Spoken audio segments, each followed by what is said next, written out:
And now, at this time, it is really my pleasure to turn the program over to our moderator, Dr. Kizzy Parks of Kizzy Parks Consulting, and she's going to share a little bit more information with you about our esteemed panelists. Thank you. Thank you. Thank you so much for the introduction, and I would like to welcome everyone to our session today, where we have 5 distinguished panelists that are going to talk about their success stories. As you will learn, each of our 5 panelists, we have here with us today, we have Nancy Simmons, who is the president and owner of Aero Industries. We have Don Morris, who is the president of SBS Precision Sheet Metal. We have Carol Craig, who is the founder and CEO of Craig Technologies. We have Miss Karen Gregory, president and owner of HRSS Consulting. And finally, we have Kathy Crannell, she's the general counsel and the president of Orion Aerospace. So as you will hear today, the 5 panelists will discuss their success stories as well as answer some different questions that we had prepared for them. But we want to make certain that every one of you here, despite where you are as far as entrepreneurs, leaders in the community, that each and every one of you are able to leave here with different suggestions and tips to further strengthen your toolkit. So we will open up the last segment of this session for Q&A. So now what I would like to do is to begin with hearing everyone's success stories. So for about 10-15 minutes, feel free to discuss the key nuggets of your current success. So let's go ahead and begin here with Ms. Nancy. As Kizzy said, I'm the president and owner of Aero Industries. We're a 33-year-old company. Obviously, I didn't start it. I'd have been a child then. I got this company 8 years ago. It started in Boca Raton, just strictly for the aerospace and the shuttle programs, and moved up to Titusville. I used to be at the Tycho Airport, what do we call it now, Space Coast Regional, for 15 years in 2 different locations. When I bought the company, I realized the shuttle was going to end, and I had to think very quickly. And please don't think I'm smart when I tell you this, because a lot of it was luck. I looked at several different revenue streams that I could get into that were other than supporting the shuttle program. And by then, we were shipping all over the country, not a whole lot here in Florida, but we definitely did all over the rest of the country. A lot for the big prime contractors, the Northrops, the General Dynamics, these kinds of companies. What I do, would be a good thing to tell you, is we supply materials of all kinds. We started in metals, so those who are from Titusville may have known us as Aero Metals. And we were a division of Aero Industries of the Space Coast.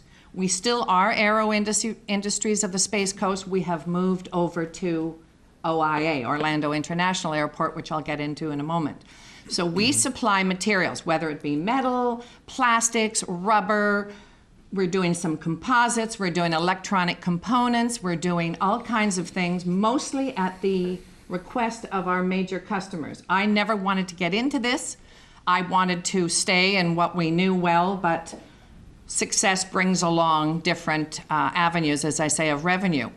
A few years ago, 2007, when we saw the federal downturn or our economic downturn, we decided to look at export as a different revenue stream, and I sit on the District Export Council, which was an underlying subversive act on my part. I didn't know how to export, so I went to the Export Council, and they looked at me and said, "We're putting you on the committee to teach other companies." So that is where I learned to export. Within 1 year, I went from 1% of my gross revenue to 20% and won an award from Washington, D.C. I laugh at that because it appears to me they'll give a lot of awards for a lot of reasons. But anyway, I did win. I now do know how to export, and that is a large part of our business. And I push it very much in my success because it is a different revenue stream. And believe it or not, well, I shouldn't put it that way. Buy American is huge in the rest of the world. We hope it stays that way. I'm not sure I can see that as the ultimate goal down the road. We have to work hard at it.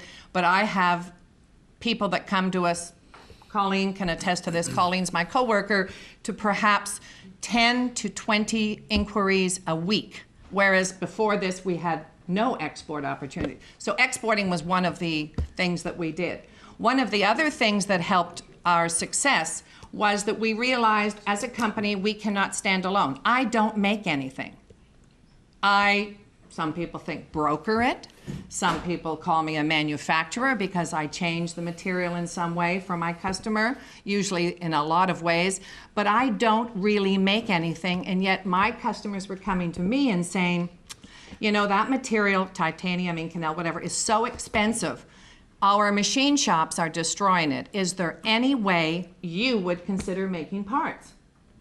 Well, I don't have a machine shop. If you come and visit me, you'll see that I don't have a machine shop. But I had a lot of customers that I was building that I would call them and say, is there any chance you could do this for me? And we started the proverbial teaming in that direction. I have my ISO, my AS9100. So I was able to say to companies in the area who didn't have that, you know what, if I come and check you out perfectly, can you tell I'm Canadian when I say out? Most people laugh. That I can check you out and you can make parts for my ultimate customers. I'm into Navy nuclear, into some really interesting Air Force parts, all kinds of really technical areas because of the oddball material that we use. So I started using companies all over the country. Well, then I got an awful lot of help. So anyone who's starting this, I got an awful lot of help by the people in Florida who have funds at their disposal. I met Vicki years ago. SBDC does a wonderful job. I met MEP, that's Julie over there. They are the ones that for virtually no money, I was able to get my AS9100, best trainer I could have ever met in my life. It worked out beautifully, made me so much more competitive. And trust me, when you see it the rest of the world, that I was located close to Kennedy Space Center and I had these certifications, that really sold us as a company. It was a wonderful opportunity. So we started, as I say, partnering with different companies. Were they all successes? Absolutely not. You have to be very careful who you partner with. I'll tell a quick story. I partnered with one of the large primes, an Indian reservation, Native American reservation, several companies in California. There were 11 of us. We realized when it never came to fruition that we were only as good as our weakest partner. And that is something that you have to be aware of. But there were 11 of us, so the chance of this not working was either wonderful or it was, you know, something you had to be careful of. So as much as I say, be very, very careful of the partners that you get in with. That's about it. Now I'm over in Orlando. I have opened an office in Canada to help my export. I'm just signing an office over in the Middle East because of a F-15, F-16 parts project, which, you know, I just put my hand up when they say, who wants to do this? I go, sure. So that's working well. But one of the points I tried to make was when I was partnering with companies all over, I realized that we were somewhat unique in Florida. We had lost the shuttle, we had the economic downturn, and I decided I want the money to stay in Florida. I want the businesses to survive. So why look outside my borders if I could find it inside? And to that end, I think this is part and parcel of why we're here. We want to find out what you folks do, where we can partner, where we can team, where we can, you know, help each other and keep that money here in Florida, because that's our only way of survival. That's it. Look. It wasn't that long. It's amazing. I'd say. I'm going to clap for myself. My name is Don Morse. It's Morse like the code, not Morris like the cat. Grew up here in Brevard County. My family moved here from Vermont when I was about 4 months old, which was just a few years ago. My dad we moved to Bradenton for Tropicana Juice. Ended up at Port Canaveral, where he was instrumental in building, and I was an electrician and wiring the first big freezer plant out there, which I think eventually became Florida Freezer. What's the big cold storage? But anyway, yeah, Mid-Florida Freezer. It eventually became that. But anyway, so that's how we ended up in Brevard County. My employment history is rather unique. I've had a lot of different things I've done in most of my life. I kind of grew up in the construction business with my father. Went down that path. I went as far as getting a general contractor's license. and was on my way to building some of the most incredible things man has ever seen. Didn't get too far with that. I realized within about a year or so that I was a horrible manager of my time and of people. I was about 25, 6 years old, and so that sort of fell to the wayside, and I bought a little bread business and became a bread vendor, which is a huge discrepancy from being a builder. So I lasted for a few years, moved into another job with Garol Distributing as a beer guy, moved into a little bit of management position with them, and then the world turned upside down. They sold the position, the job that I had, and so I ended up going to work for A.G. Edwards, which is a real change, going from selling beer to selling stocks and bonds and mutual funds. But I'd had a pretty good knowledge of investments. I'd had an investor that a broker that I'd used there, and he and I had become friends. So he gave me an opportunity to go for a test. Believe it or not, I passed the test. So I became a stockbroker. That was about 1995. So things were going well. I met there the lady that's now my wife. We joined our book of business together in about 2000. In case some of you don't remember, somewhere around 2000, the world started to collapse again and financial markets. So we had moved our business to Merrill Lynch at that time. We had another gentleman that was part of a group partnership with us. So we had been referred to this gentleman who had inherited a lot of money and a business from his parents. So the guy came in, we interviewed him. He was crazy. About my age, literally, he's crazy. So, and then as time went by, the market began to collapse more. My wife and I, or my fiance at the time, soon to be wife, were pooling our incomes from the same group of monies. So needless to say, that income was beginning to dwindle as time went by. So she says, "So what do you know about the sheet metal business?" I said, "I know enough about it that I don't want anything to do with it." Needless to say, that changed over time. So the guy was looking for someone to manage his company. Everybody was stealing from him. Everybody was a crook. He suspected everyone. He was totally neurotic. So I said, all right. So I reluctantly formed a contract, and I went to work for the guy. Within the first 6 months, I bailed him out of jail. I have a picture in my office where he's being arrested and put in a car. Looks like Charles Manson. He broke the walls down in this house after 9/11 because he thought bin Laden was hiding in the walls of his house. He parked his car on the railroad tracks because he thought his son was being tied to the railroad tracks and he wanted to stop the train. The train destroyed his car. I could go on. I could take my 20 and yours and everyone else's here about the deals we went through. So I was supposed to be running a business, and I was trying to take care of a lunatic. So about a year and a half into it, this is crazy stuff, folks. About a year and a half into it, my wife and I came up with a plan to buy the business from him. And we had an intermediary gentleman who had actually referred this guy to us, who he trusted. So he helped negotiate a deal, attorneys, blah, blah, blah. So I bought the business. We bought the business. My wife is a 50% owner in our business. She's not active. She works for Morgan Stanley. She's a breadwinner. I'm just her little boy toy that hangs around. So anyway, again, things got crazier again. I financed the business with him. Within about 6 months, he sued me for breach of contract, which was another issue. So I'm only 30 years old. I grayed and got old and fat in a hurry going to work there. So eventually we resolved that. I got rid of him as the guy that owned the note. I was very fortunate.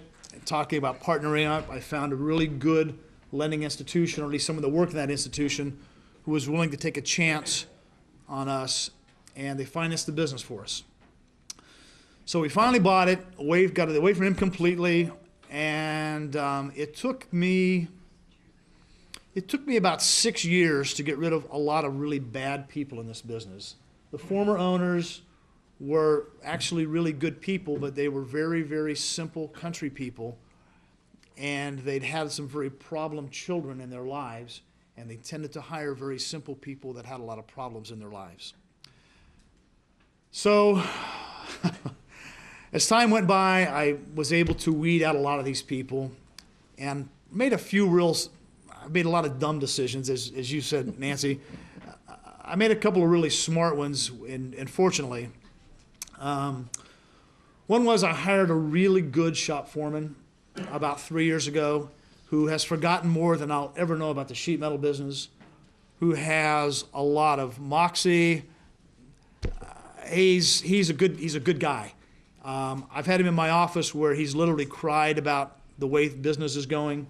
He has a passion. He's taken an ownership with my company. I have partnered with him business-wise, and he actually participates in the profits of our business. That was probably my first really smart thing I did. Second smart thing I did is I expanded some of our capabilities. We bought a water jet that's substantially better than Craig Technologies water jet. I don't think so. But actually, when she knew that I had one, she had to go have one for herself. So, so she very. So that expanded our business tremendously. It opened doors for us that we had never seen before. We expanded our machine shop. We got away from the old hand crank end mills to some things that actually make chips fly and make parts for people. So we expanded our business dramatically within about 2 years. The third really smart thing I did, which is sort of a negative in a way, but I fired the guy that was my estimator for 20 years. It turns out, even though I had told him what he should be doing, I'm trying to run a business, and I did not keep my nose into the day-to-day runnings of my estimating. That was a big mistake. It was a huge mistake. He was killing me. He was giving away my business. So I fired him when he refused to do what I told him to do. That's been about a little over a year and a half ago, almost 2 years. Took over the estimating myself. I'm a beer man, folks. I sell bread, stocks and bonds, what I know about estimating sheet metal. I'd paid attention over the years, and so we have become profitable. I think success is a very relative term, and I think you speak to anyone, yourselves included, no matter at what point you are in a career as a business owner and as an entrepreneur, success is always the next year out, the next month, 10 years, whatever. So I think success is sort of a fleeting ideal that is very difficult to really wrap your hands around. As far as partnering goes, again, I have been extremely fortunate to have some very good people offer their assistance to me over the years. I dealt with Colleen at Aero Metals for a number of years before she went to work for Nancy. And Aero Metals is a supplier for us. I had some extremely difficult financial times several years ago, and they're a good-sized company. They're an independent company, but they have a lot of very good decision makers all the way down their line. They were very good to me. They gave me great terms with my purchases. I could always call. They would call me. We would negotiate what was going on. I needed to buy $10,000 worth of metal, but I still owed them for like 45 days. I'd give the driver a check for 10 grand, or I'd put 10 grand in the mail. They deliver them. I mean, whatever it was I needed, they were really, really good at helping me. So I think who you partner with as a supplier is really, really key for a business. Whatever you're doing, you have to have good suppliers, and ones you can trust and ones that trust you. And trust is probably the key word in all of that. You know, you just have to have people you can trust and you can deal with. As I mentioned, I have partnered with one of my employees in particular because it was the right thing to do. And the right thing to do, again, becomes part of the way I have tried to run my business. Just doing things that at the end of the day, I go home after dealing with a crazy man, I'd have a few drinks and go to sleep nicely at night sometimes. But you know, you have to be able to put your head on a pillow and sleep well, knowing that you're doing the right thing. There may be other things that make your stomach turn and that don't let you sleep well, but you have to know that within your own mind, you're doing the right thing. And probably thirdly, I've managed to partner with Carol. I've actually helped quote some work for them. We've given them a little bit of knowledge, what little bit I have. I've shared with Carol and some of her people. You know, again, they're competitors. We compete in a different arena. Even if we competed for the same group, I would probably share the same information. I'm not afraid of competition. Neither is she. And you really shouldn't be afraid of competition. Competition is only going to make you better. It's going to make you stronger. We've subbed out, before we had a lot of machining capabilities, I subbed out a lot of big machine work to people that had real machine shops. I figured making 5% off of something somebody did was better than making 0 off of something else. So I found people that would help us, and I told them exactly, again, I always tell people exactly what I'm doing. I try not to be evasive. I don't tell them everything, but I let them know what's going on as much as I feel comfortable telling them. I've partnered with a couple of good financial institutions over time. Again, having that relationship, not being afraid to tell them exactly what's going on. My landlord is probably one of my better allies and friends that I'll ever have, because I have been extremely upfront and open with them, and they have been very good to me. I can't make the rent this month. It's going to be 2 weeks late. No problem. Thanks for telling me. I said, we'll just throw on whatever charge you need. Don't worry about it. The fact that you came in and talked to us, those are the kind of relationships that we have been able to build, and that's what I would encourage anybody. You got to let people know what's going on in your business. If they're going to partner with you, they've got to know what's going on. So again, you don't need to tell them everything, but they need to know enough so that they feel comfortable with what's happening. So my story is today, the water jet I bought a little over 2 years ago, we paid off. That was a $250,000 machine. So we've done well there. We managed to purchase 3 milling machines, paid off 2 in cash. They were roughly, give or take, about $100,000 a piece. I have an SBA loan that's down dramatically. It was a 10-year loan that we will probably pay off within the next 6 months. I have good people that work for us that I trust. I let them do their job. I do not micromanage anything. I hate it. So, I don't know. Did I miss something? Thank you.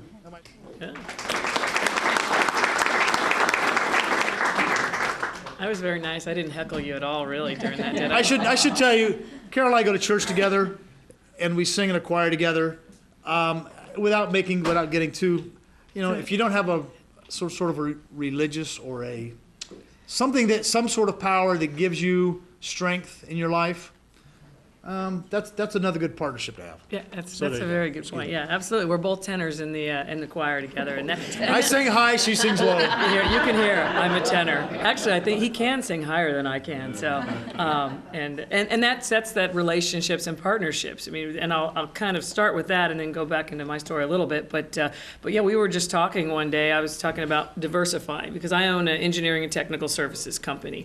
But through a series of luck, or blessings, whichever you want to call it, events, I ended up diversifying into a machine and tool area and building this small machine and tool shop. And so we started talking, realized what he did, and I was asking him questions.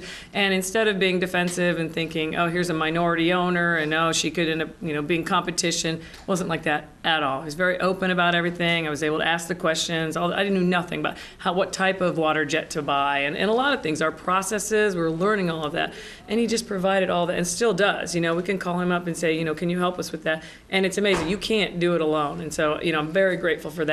It is relationships. It is trust. Both of us are open kimono type of people. We're just going to say what's going on, say it like it is, and I think you heard that theme. I mean, I think you're going to hear that theme all the way across here, that's really important. It takes way too much energy to pretend you're something you aren't and to hide things, Again, you've got you've got to keep some things close, but not too much, especially when it comes to the relationships and trust. So my name is Carol Craig. I'm the founder and CEO of Craig Technologies. We're a government contractor right now. We started off supporting commercial, so we look at ourselves as both government and commercial contracting, but the majority of our business is in the federal government and some other government agencies. We provide information technology, software engineering, systems engineering, modeling and simulation, a variety of services and support. So that side of the business is about people. I started in my kitchen back in 1999. Actually, I was just a consultant for a few years doing my own. I was the company. I was the one, I was the service that I was providing. And around 2002, I made the decision to go ahead and become a real company and grow and look at bringing other people in to support me. So one of the first things I did is I put the infrastructure in place. And I think one of the things you're also hearing here is certifications, ISO 9000, AS 9100, in our world, top secret facility clearances, things like that. Getting those certifications up front if you can, and with the help of MEP, Brevard Workforce, those kind of organizations, is really going to take you to the next level, I believe. I mean, that's putting that solid baseline in place. So I did that for a few years. So I hemorrhaged money big time for several years.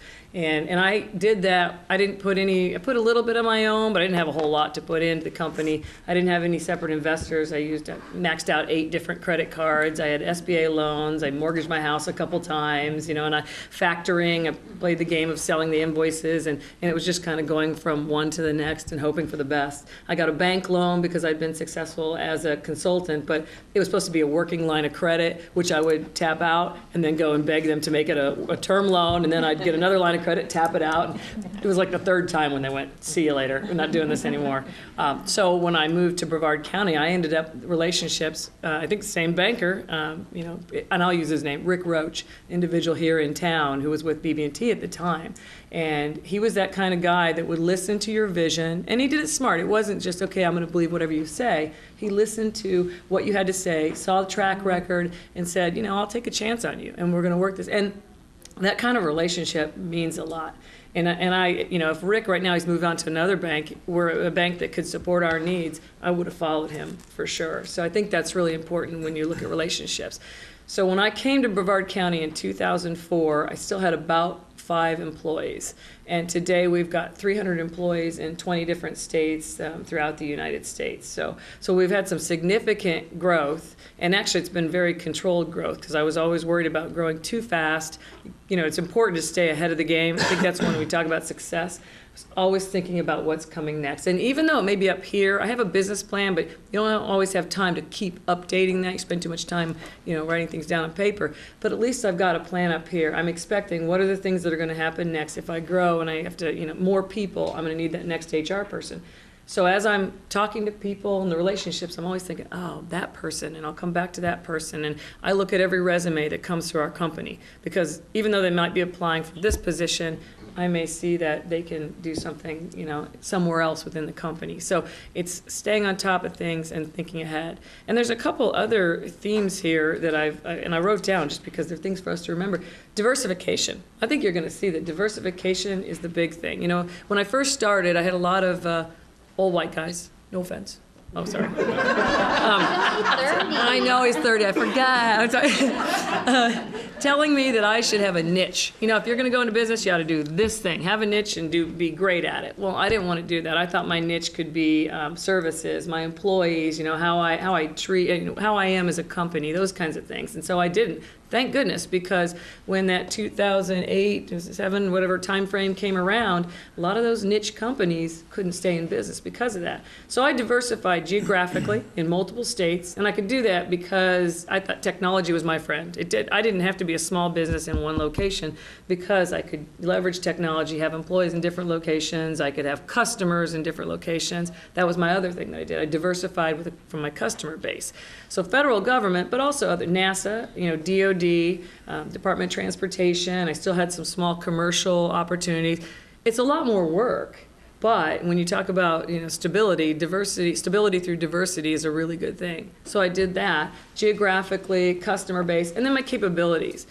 I diversified without kind of getting out of control. I say I don't do roads and commodes because that doesn't make sense, and I don't know a lot about supporting like base ops and things like that. But engineering and technical services, that's a lot of things. You can be in the online courseware business. You can also do the systems engineering, be a systems integrator, software development, all those things, and you've diversified enough across different platforms and customers that it's going to protect you a little bit more.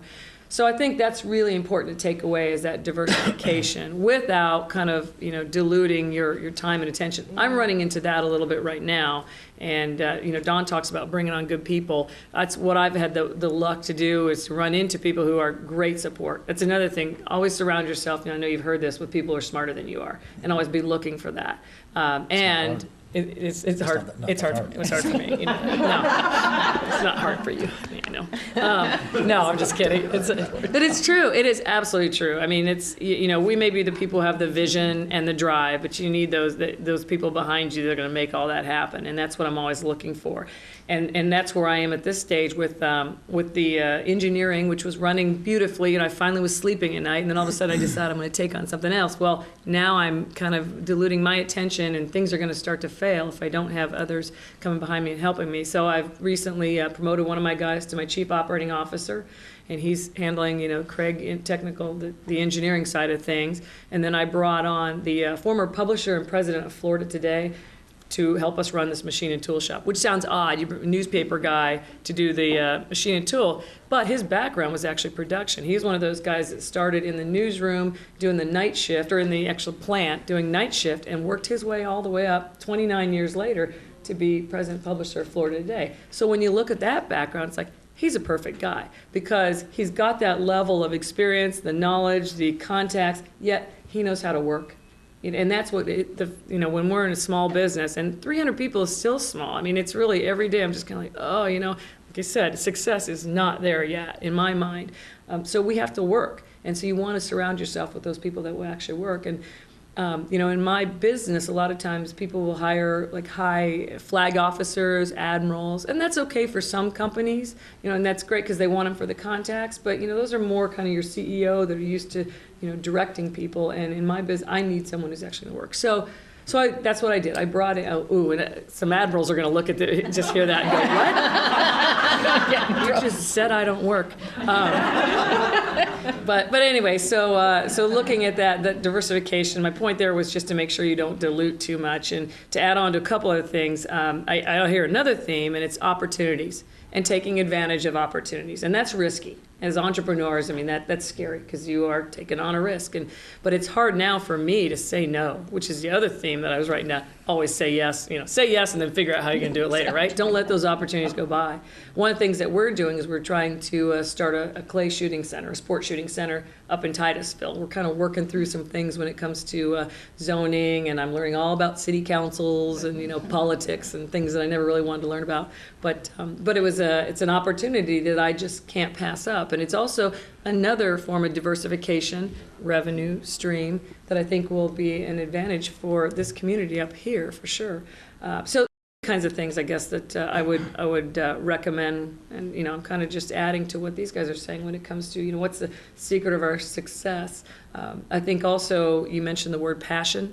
I think having people and yourself having a passion for something, because when you're done with it, there's no way you can lead the others. All about tone at the top. So employees, or whether it's just yourself, the way you feel and the way you lead is how the rest of those who work for you are going to feel, and they're going to lead. So it's important to have that passion, believe in what you're doing, and when that goes away, you need to move on to something else. I'm as ADD as Don is. I mean, his resume, same thing as mine. One job after another, and I want to do something else different.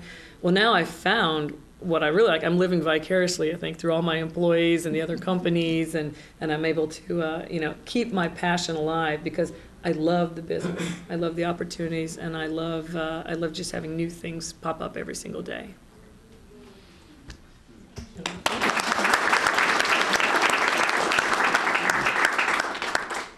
So I think I'm the baby entrepreneur and owner here. And I work in a very different area of service, if you will, more, somebody referred to it yesterday as the human side of the balance sheet, if you will. My name is Gregory. I'm the president and owner of HRSS Consulting Group, and we are a small human resource and management consulting company. And our clients currently are small business, but predominantly DOD, and we actually just brought on NASA for some work. So I'll share a little bit of background. Yes. I'm A-type. I'm scatterbrained. ADD, you'll see that theme is obviously starting to run through, because I'll be like, okay, let me go down that, chase that rabbit down that, trail. So I said, okay, let me kind of sort of get my thoughts organized here, because I will be all over the place otherwise. I'll count on Carol and Kathy to pinch me if my time is up, because I know they will. So a little background info on me. I came from a middle class family. Military family, actually. My dad was military, and we moved around all my life. That's all I ever knew, so military brat. And ended up doing the same thing later in life, decided to join the Air Force. Did that, was a behavior scientist. Did not do any counseling or therapy. I used to tell my folks, do I have a sofa in here? No. So I used to really focus more on the organizational development side, so the HR side of the house. And the metric side, if you will, the assessment side of the house. So did that active duty for about 13 years, continued moving around. My boys started growing up, became teenagers, had a husband that had a competing career. He works here at Kennedy Space Center, and his line of work, you can't really find it. There's not a lot of jobs out there anywhere else, and trying to move around with the military. So long story short, after 13 years, this was 2009, I decided, I really didn't see that one coming, but okay, I'm gonna bail. I loved my Air Force, and I continue to serve as a reservist. I'm lucky, I'm a traditional reservist, and been doing that since 2009. So it's the best of both worlds. I get to run my company, and then I actually served the wing commander, the 920th Rescue Wing Commander at Patrick Air Force Base. So I'm one lucky gal, I think, because I get to do both. So that was a way of kind of meeting in the middle, because I wasn't ready to take off my uniform, and I started focusing on, okay, well, what else can I do? At that point, actually, it was a great transition. I came out of active duty. I ended up over at MacDill Air Force Base in Tampa, and it was a full-time reserve job. So pretty much no difference. Wear the uniform every day, work with same active duty people. It was a great transition. It worked out well, other than my family was still on this coast. So we did the weekends back and forth kind of thing, and as the boys are steadily growing. Did that for about a year, and while I was over there, I had one of my primary clients now basically contacted me and said, hey, we know your work ethic, and we know what you can do. We're interested in finding out if you would like to do some contract work, some sub work and independent consultant work. And I said, sure, why not? They're like, great, we know you got plenty of time on your hands because your family's not there with you, so we're going to make use of that time. I'm like, okay, well, that's great. I can do a little bit on the side. So in telling you that is how I got to where I'm at 3 years later. It's not part-time anymore. So did that for about a year. It was part-time. A year later, 2010, they said, hey, we got full-time. And we know you want to come back over here with your family. So that was the dangling carrot. And I still had, it was a challenge, and it was a tough decision because I still wasn't really certain I wanted to take my uniform off every day. And switch roles, and the unknown and the risk that we talk about. And you're like, oh man, what am I going to do? But in the military, and Carol could probably liken to this, we call females like ourselves alpha females. So there's nothing. I heard her talking about, being competitive and bringing on, and that's just kind of what comes with the turf. So I said, sure, why not? 2010, I move over. I start doing some consulting work for this primary client, so one client. Talk about putting all your eggs in one basket. I started doing that for about a year, 2010. That worked out great. And 2010 to 2011, continued doing work for them. Started kind of looking at branching out at that point. So in the summer last year, I basically said, okay, what am I going to do if this falls through? I'm a subcontractor, as a sole proprietor only. What do I want to do when I grow up? How long is this going to sustain itself? 2009, if you recall, was not a good financial year, by the way. So, things are just finally starting to maybe look on the up and up. So, I started looking at those kinds of things and looking at, the risk I was incurring. And so that's when I got real serious and said, you know what? Yeah, I am going to definitely turn this into a company.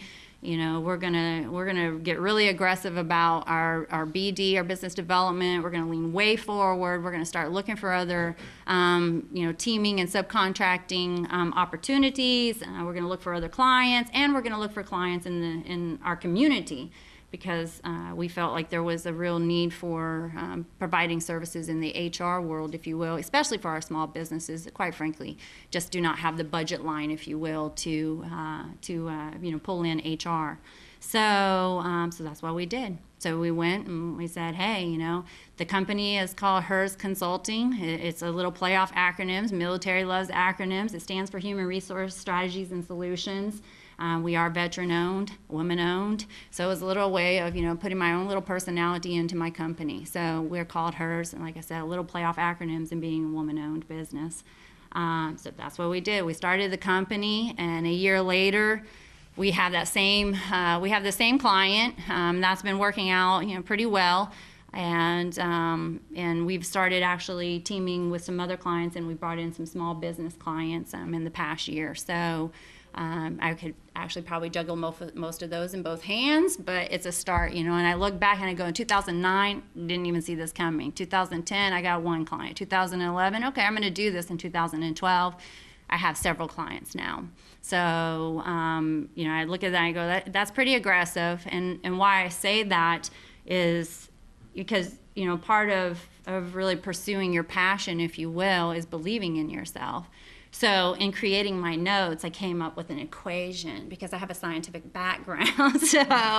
And I wrote down actually B plus P plus R squared equals S. So the B would be believing in yourself, because the only way you're going to do that, I spoke about passion, the only way you're going to get there is to believe in yourself. And you got to believe it. You got to, be true to yourself. You got to know what's important. And you got to lean forward, and you got to do it. So with part of that is, believing in yourself is not giving up, which is the P, the perseverance.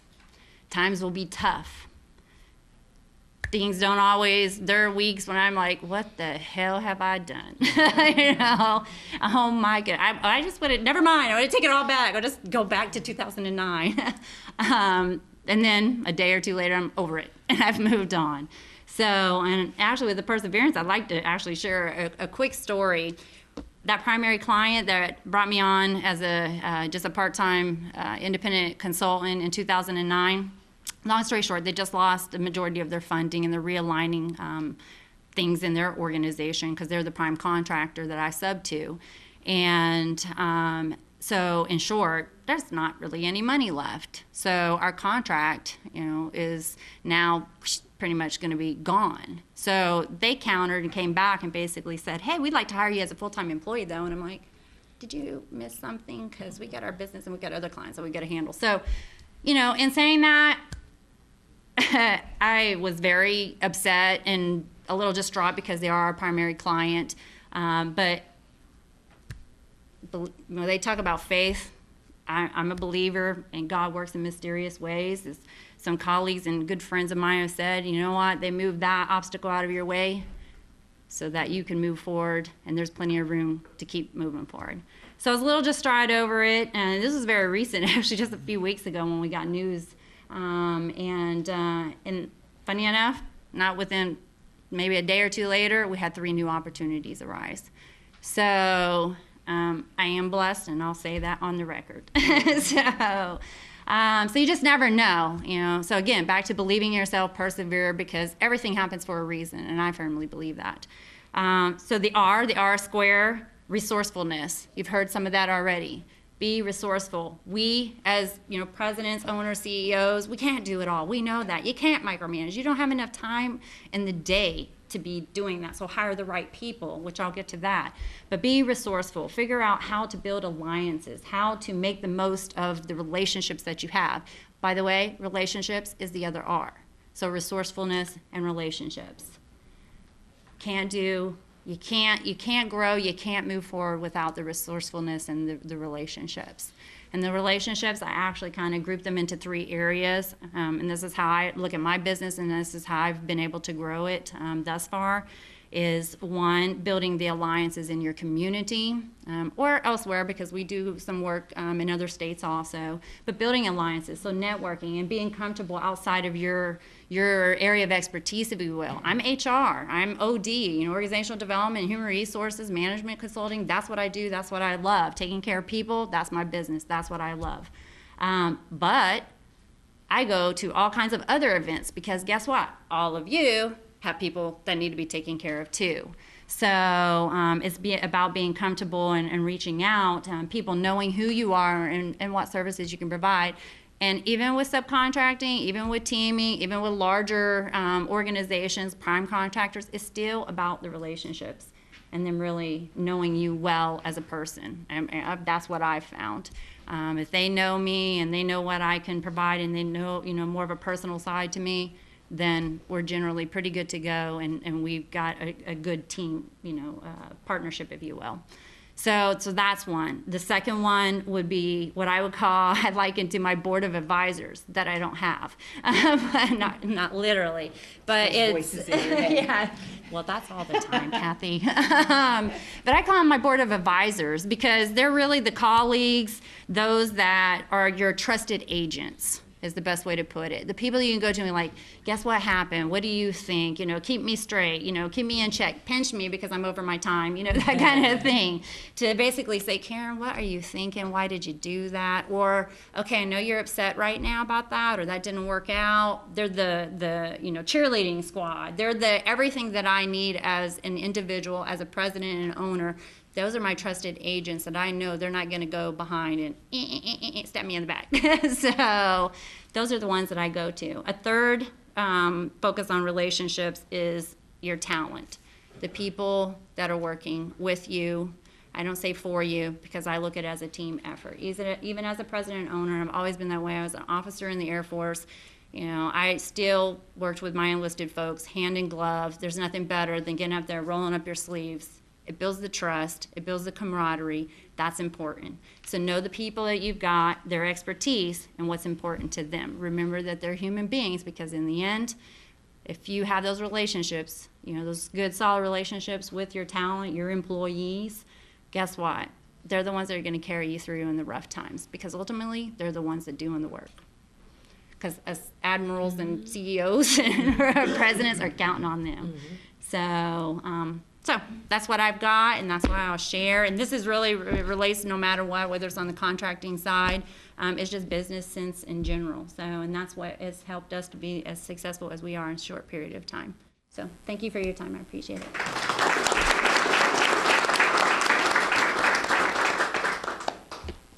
Last but not least, I'm Kathy Crannell. I see a lot of familiar faces in the audience, so thank you folks for coming out.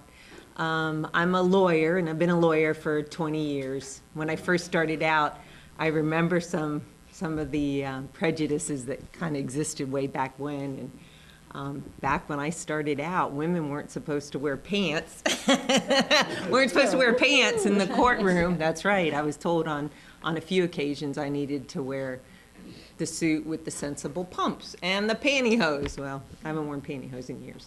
So I think that background, of course, my legal background and training's important, and I built on that over the years, but I learned a lot from going to school and persevering at an early age, and one of them was to be as confident as I can in what I know, and I think that's carried me forward in life pretty well, but I'll be the first to admit what I don't know and where I feel like I could either improve upon what I know or seek out others who know more about a topic than me. So you really, I think as business owners, you really have to be open to learn from others, learn from your own mistakes, of course, that's a given, but learn from others.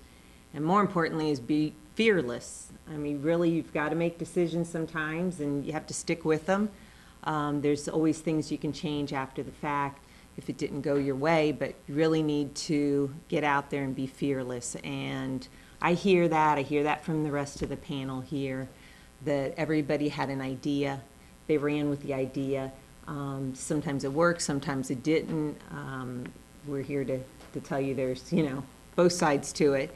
But for the most part, I don't think you can not be a success if you don't follow your heart, follow what you want to do, and really be committed to it and be true to yourself. So after, like I said, I'm a lawyer. I'm from Miami originally.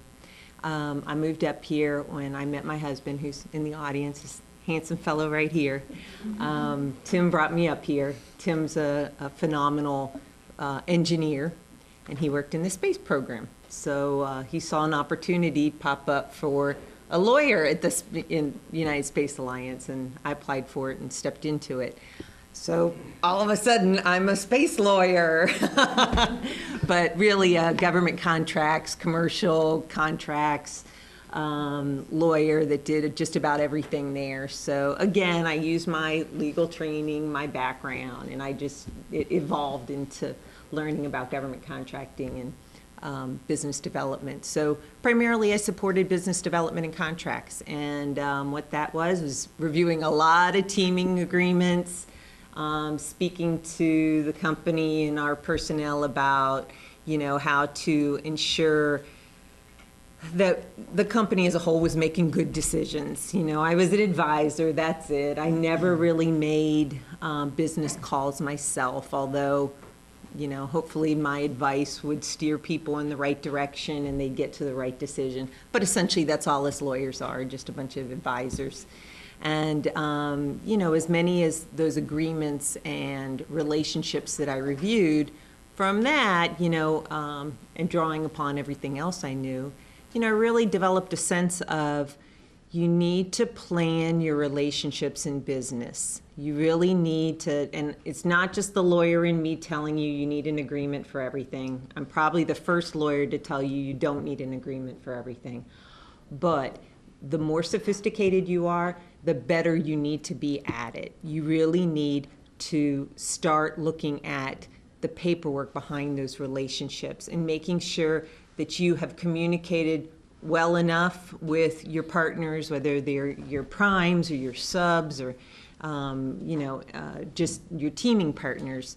You really want to talk about reducing it to writing. And I think the most important part of that process is you hack out the details to begin with. Because every problem that I saw as a lawyer and now as a business owner is as a result of a breakdown in communication about what people expected. One side expected something and you didn't expect to give it or receive it or whatever the case may be. And I think going through the process of working out agreements ahead of time, and again, I'm not promoting you need a lawyer every time, but you need to have those critical relationships reduced to writing somehow, some way. And bringing people together and getting them to commit, it's a psychological effect. People are going to sign something, they'll take it more seriously. And look, if that's what everybody agrees to and you put it on paper, then y'all should be square. It should be, easy to move forward. At the beginning of a relationship, I liken it to marriage and the courtship. Everybody's in love.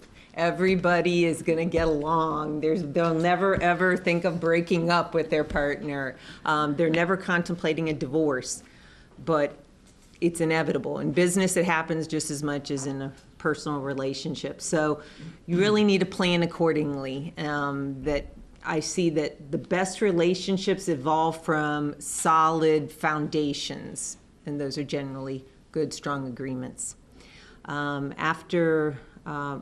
After several years, my husband had the idea to start his own engineering firm, and that became Orion Aerospace. We named Orion after, obviously, the Orion project, which is now the commercial crew capsule that Lockheed's developing.